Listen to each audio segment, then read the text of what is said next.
हुई आकृति को या बंद आकृति को क्या कहेंगे हम लोग? चतुर्भुज। चार भुजाओं से घिरी हुई आकृति को हम लोग क्या कहेंगे? चतुर्भुज कहेंगे। देखो चतुर्भुज का टाइप है, जैसे त्रिभुज का टाइप होता है साइड के आधार पे, एंगल के आधार पे। एंगल यहाँ हम लोग नहीं लिखे क्योंकि एंगल के बारे में आप पढ़ना नहीं होगा। अब देखो क्या है, ये चतुर्भुज ये क्वाड्रिलेटरल का टाइप है। ये दो टाइप का होता है, समलंब चतुर्भुज और कौन चतुर्भुज? यानी समांतर चतुर्भुज, जिसको हम लोग ट्रापेजियम बोलेंगे और इसको क्या बोलेंगे? पैरेललोग्राम। ठीक है, पैरेललोग्राम क्वाड्रिलेटरल है ये ट्रापेजियम है। ठीक है, तो दो प्रकार के चतुर्भुज हैं।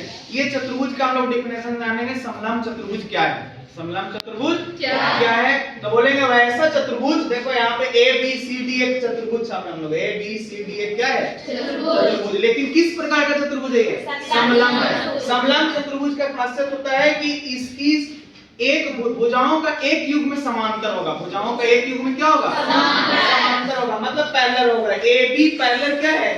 CD है। ए बी पैरेलल CD है। तो बोलेंगे वैसा चतुर्भुज, यानी चतुर्भुज है वैसा चतुर्भुज जिसमें भुजाओं का एक युग में, जिसमें भुजाओं का एक युग में अगर समांतर होगा तो वैसे चतुर्भुज को हम लोग क्या बोलेंगे? समलंब चतुर्भुज कहेंगे। और समलंब चतुर्भुज में दो को समांतर भुजा जो AB और CD है, इसके बीच के डिस्टेंस को हम लोग हाइट बोलते हैं। इसके बीच के डिस्टेंस को क्या बोलेंगे? हाइट, जो ऊंचाई हो गया। तो इसी से हम लोग पढ़ेंगे यहाँ पे समलंब चतुर्भुज का एक ही फॉर्मूला होता है क्षेत्रफल का, हाफ गुने समांतर भुजाओं का योग गुने ऊंचाई। समांतर भुजाओं का योग मतलब यहाँ समांतर भुजा कौन है? जिसको हम लोग CD नाम दिए हैं और क्या AB नाम दिए हैं। CD का भुजा को A नाम दिए हैं और AB की भुजा को क्या नाम दिए हैं? B नाम दिए हैं। तो ये समांतर भुजा है, ये A और B कौन भुजा है? समांतर भुजा। उसका सम मतलब योग, देखो A प्लस B योग लिए और इनटू हाइट, इनटू क्या? हाइट यानी दोनों समांतर भुजाओं के बीच की दूरी को हाइट बोलते हैं लोग यहाँ पे। ठीक है, तो ये समलंब चतुर्भुज के क्षेत्रफल बराबर होना था हाफ गुने A प्लस B गुने A। इसको ऐसे बोलेंगे हाफ गुने समांतर भुजाओं का योग गुने ऊंचाई। ये इकाई स्क्वायर, ये क्षेत्रफल है तो इकाई स्क्वायर, यूनिट स्क्वायर होगा। ठीक है, उसके बाद हम लोग जानेंगे समांतर चतुर्भुज। समांतर चतुर्भुज क्या है? समांतर चतुर्भुज मतलब बोलेंगे चतुर्भुज के प्रकार है। ये किसका प्रकार? चतुर्भुज का। तो बोलेंगे वैसा चतुर्भुज, वैसा चतुर्भुज जिसमें सम्मुख भुजाओं का, यानी सम्मुख भुजाओं का प्रत्येक युग में, सम्मुख भुजाओं का प्रत्येक युग में क्या होता है? समांतर होता है। सम्मुख मतलब होता है सामने वाला। सामने वाला जैसे कहने का मतलब है कि A B C D एक समांतर चतुर्भुज है, तो AC के समांतर कौन है? BC, सामने वाला। ठीक है, BC के समांतर क्या है? AD। तो इसका डेफिनेशन देंगे वैसा चतुर्भुज जिसमें भुजाओं का प्रत्येक युग में क्या हो? समांतर हो। प्रत्येक युग, युग मतलब जोड़ा, और चतुर्भुज में कितने जोड़ा होंगे भुजा के? तो दो जोड़ा होंगे। चार साइड है बट जोड़ा क्या है वो? दो। और आमने सामने का साइड का जोड़ा जो होगा वो क्या होगा? पैरेलल होगा आपस में। ठीक है, तो वैसे चतुर्भुज को हम लोग कौन सा चतुर्भुज कहेंगे? समांतर चतुर्भुज कहेंगे। और इसकी प्रत्येक यानी आमने सामने की भुजाएं बराबर नहीं होती है। इसकी आमने नहीं, ये आमने सामने की भुजाएं क्या होगा? बराबर होगा। बट ये समलंब चतुर्भुज में क्या होगा? सभी भुजाएं बराबर होंगे। तो इसका भी डेफिनेशन हम लोग जानेंगे, लेकिन पहले इसका हम लोग कहेंगे वैसा चतुर्भुज। वैसा चतुर्भुज जिसमें सम्मुख भुजाओं का युग में क्या हो? सम्मुख भुजाओं का युग में बराबर और समांतर हो, तो वैसे चतुर्भुज को हम लोग क्या कहेंगे? समांतर चतुर्भुज कहेंगे। समांतर चतुर्भुज का दो टाइप है। पहला सम चतुर्भुज। पहला कौन चतुर्भुज? सम चतुर्भुज। सम चतुर्भुज का भी एक टाइप है, वो क्या है? वर्ग। और ये इसका दूसरा टाइप है समांतर चतुर्भुज का क्या?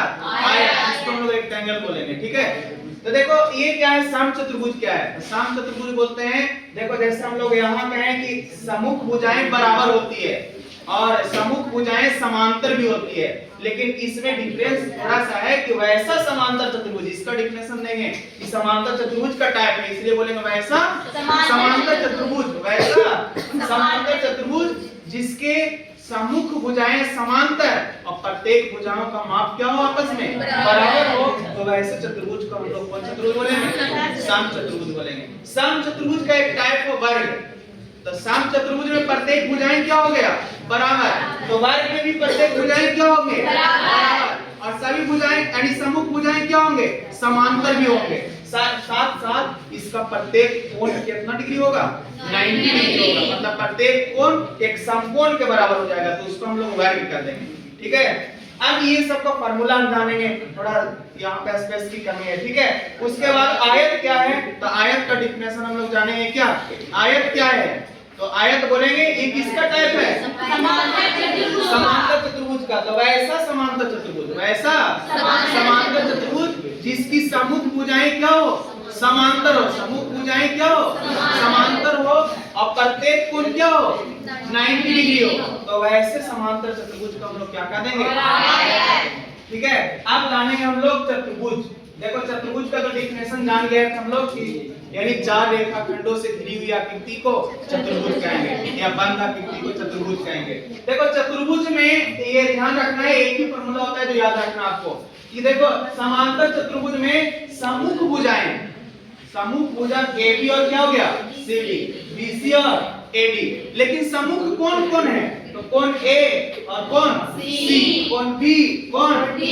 तो कोई भी यानी समांतर चतुर्भुज के सम्मुख कोण को मिलाने से जो रेखाखंड बनती है, उस रेखाखंड को क्या कहते हैं हम लोग, विकर्ण, जिसको डायगोनल बोलेंगे। क्या बोलेंगे, डायगोनल। डायगोनल को यहाँ D से डिनोट किया है, AC एक विकर्ण है, हम चाहते तो BD भी खींच सकते थे, लेकिन यहाँ पे इसका क्षेत्रफल का फार्मूला दिखाना, इसलिए हम एक विकर्ण लिए हैं। ठीक है, तो सम्मुख यानी चतुर्भुज के सम्मुख कोणों को मिलाने से जो रेखाखंड बनती है, उस रेखाखंड को हम लोग क्या कहेंगे, विकर्ण कहेंगे। तो विकर्ण को डायगोनल, डायगोनल D से डिनोट किए हैं, AC को D से डिनोट किए हैं। अब देखो डायगोनल पे क्या किया गया है, सम्मुख शीर्षों से, सम्मुख शीर्ष, देखो AC एक विकर्ण हो गया, इसके सम्मुख शीर्ष D और क्या है, B है, B और क्या है, D है। तो B यानी B से खींचा गया हाइट जो है वो H1 है, और ये क्या है, H2 है। मतलब विकर्ण पे सम्मुख शीर्षों से डाले गए लंब की लंबाई H1 और क्या है, H2 है। अगर ऐसा दिया हो तो चतुर्भुज का क्षेत्रफल होता है हाफ गुने यानी D into H1 plus H2, H1 plus H2। ये किसका फार्मूला है, चतुर्भुज का।